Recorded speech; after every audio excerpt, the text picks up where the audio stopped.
nitutabaha umunezero muzo twari kwa de zone ni hafi turabibasinyiye mushake muzane impapuro dusinye nitutabaha umunezero muze mudutware kwa de zone adufunge.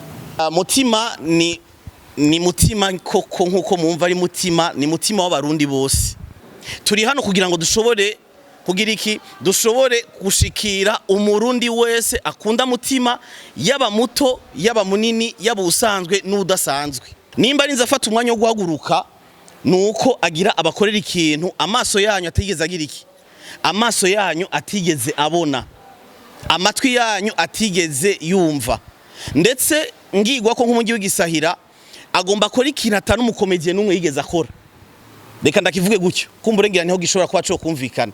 Agomba bakorera ikintu atahumwigeze mumwumva ko atanico mwigeze munamwibaza ko yuko ashobora kuza kubakorera. Agomba guhiza inshuro zishikangira nk'ijana kuko mwari mumenyere mutima mwari muzi ndarya ubu mugomba mubona undi mutima abazaniye akandi kantu gashasha mutima mutigeze mwumva. Yes, bakunze ba Yaga Tech TV. This is Mr. Vibe from Yaga Tech TV. So, nkuko mibona twamaze kwishikira mu kibanza kigomba kiberemwo amateka mvuze amateka uca wumva twenga na mutima. Mwamaze kuyibona. So, nje kubabarira iki ni no vendredi kuri Ozone Galaxy mu Ngagara. Izina ni tariki 28 mwamaze kuzimenya, ibindi bisigaye nibiheno babwira. Amasaha ni 17. Ibindi navyo no kumenya ko hazoba hari abastari batandukanye. Reka manze ndababwire mu muziki hazoba hari Rinoji n'abandi benshi batandukanye, hazoba hari Kigingi, hazoba hari Gasore Babarao, mama no bavuga sino bamara, ariko ikindi kiryoshe cyane Yaga Tech TV ni hizoba yibereye. So tugomba tubereke rero ibiyagirwa mu nama, mugumane natwe. This is Mr. Vibe, inyuma ya kamera heyo Kagaga OG. Kwizina rya team nagira mbanze mfate umwanya ndabashimire, nshimire byimva mutima abashoboye kwitaba ico novuga nti iyi conference de presse. Nshimire bamwe mu basponsor bamaze gushika hano nkuko mubabona turi kumwe hano imbere. Nshimire by'umwihariko namwe bw'abamenyesha makuru. Ku mazina nitwa Titi, nk'abandi umwe mu bagiriwe ibakwe ryo kuba novuga nti muri comité d'organisation ya Twenga na Mutima event, kanatsinda narigeze no kuba ndayimwe muri première edition kandi twarabonye Imana ikora. Rero n'ubu unye ntabwo badufise muri make ntabarandiriye, nagira mfate akanya ndabahe igicapo mu kanya gatoya isasi imbere ko tuzakomeza n'ibindi. Twenga na Mutima yatanguye yitwa Twenga na Mutima show. Première édition yabereye kuri Miki haruguru ya Lycée Dilac. Twarabonye nkuko nabivuze Imana ikora, aho dushobora kuba twarakoze ibintu birashimwa, ndetse ibyo byose tukabikesha abasponsor, tukabikesha akazi ka Mutima, tukabikesha kuko yaramaze igihe ari karasabwa mbega kubera iki twama tukubona mu tu video, kubera iki tudashobora kukubona uri kuradutegurira igiteramo kinini. Ico gihe rero yaritavye ivyo abantu benshi basaba, ndetse ibintu biragenda neza cyane.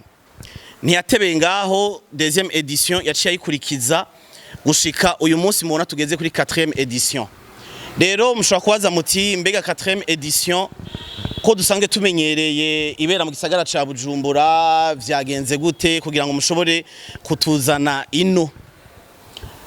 Mutima ni mutima koko nkuko mumva ari mutima ni mutima w'abarundi bose. Twavuze tuti reka tuve mu gisagara hagati, reka tumere nk'abariko baraza ino naho kugira ngo dushobore canke ashobore guteramisha abantu bo muri izi quartier zino, ariko bidasigura yuko ari abantu bo muri Ngagara, ari abantu mu Kamenge, ari abantu bo mu za Nyakabiga na Bwiza na Jabe n'ahandi. Oya, turi hano kugira ngo dushobore kugira iki, dushobore gushikira umurundi wese akunda mutima yaba muto yaba munini yaba usanzwe n'udasanzwe. Rero ni evenement mubona yuko azananye izindi nguvu nyinshi kumburengera aza gufata umwanya wo kuvyivugira. ni mutima mwamenyere muri première édition na deuxième édition na troisième édition atari yo mutima muzobona muri quatrième édition. Kumbure hari abamubonye muri première édition bagiye kuraba mutima muri deuxième édition baramubona. Uyu munsi murazi neza yuko aramaze igihe kitari gito atari karabategurira igikorwa nk'iki. Nimba arinze afata umwanya wo guhaguruka nuko agira abakorera ikintu amaso yanyu atigeze agira iki, amaso yanyu atigeze abona, amatwi yanyu atigeze yumva, ndetse ngigwa ko nk'umujyi w'igisahira agomba akora ikintu atanu umukomediye n'umwe yigeze akora. Reka ndakivuge gutyo kumbure ngira niho gishobora kuba cyo kumvikana. Agomba bakorera ikintu atahumwigeze mumwumva ko atanico mwigeze munamwibaza ko yuko ashobora kuza kubakorera. Agomba guhiza inshuro zishika ngira nk'ijana kuko mwari mumenyere mutima mwari muzi ndarya ubu mugomba mubona undi mutima abazaniye akandi kantu gashasha mutima mutigeze mwumva. Rero muri make ngira ngo turaza gufata umwanya wo kubiyaga ko kuri utu naturiya sinobarandira nkuko natamwe ndababwira ariko nobwira abantu muri rusangi nti mugiye kubona mutima mutigeze mubona. Sinzi ko ico ndiko ndavuga cumvikana. Mugiye kubona mutima mutigeze mubona, mugiye kubona mutima mutigeze mwumva, mugiye kubona mutima mutigeze munamenyera.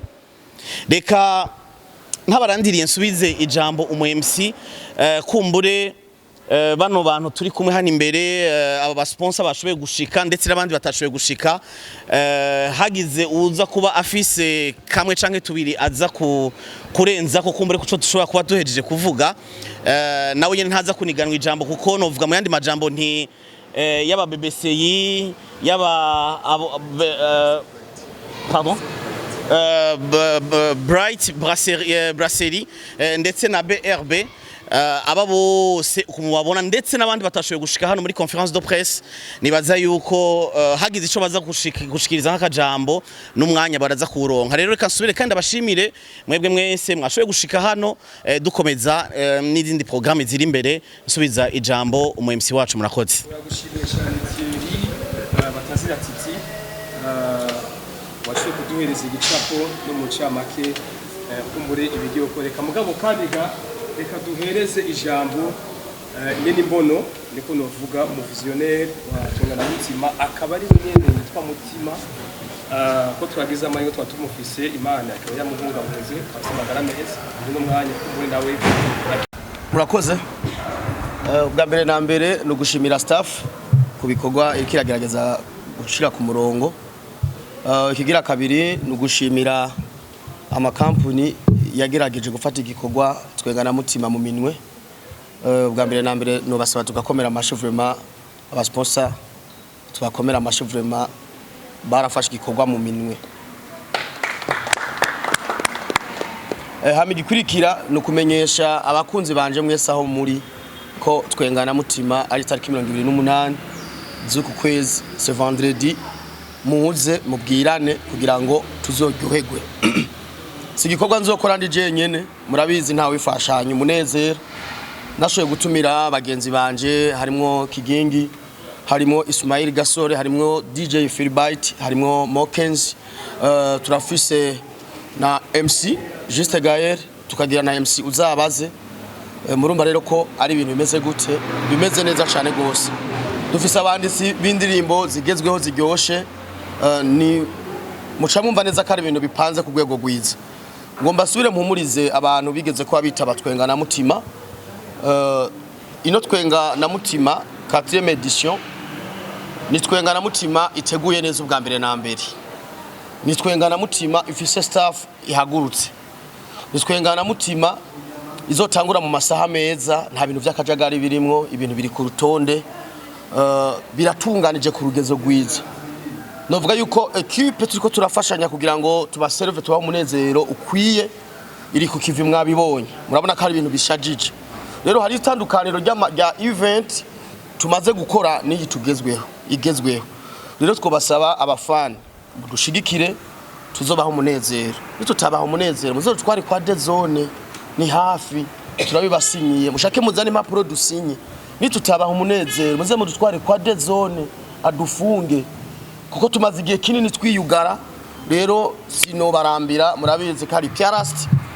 Rero subiye kurangiza shimira amakampuni yafashe mu minwe kugira ngo twengana mutima izobe iteguye ku mwanya mwiza. Nimuzosibe tuzotangura 17h gushika bukeye. Hazo hari ibinyobwa by'ubwoko bwose, hazo bariho igikoni kimeze neza. Rero muze turyoherwe, murakoze.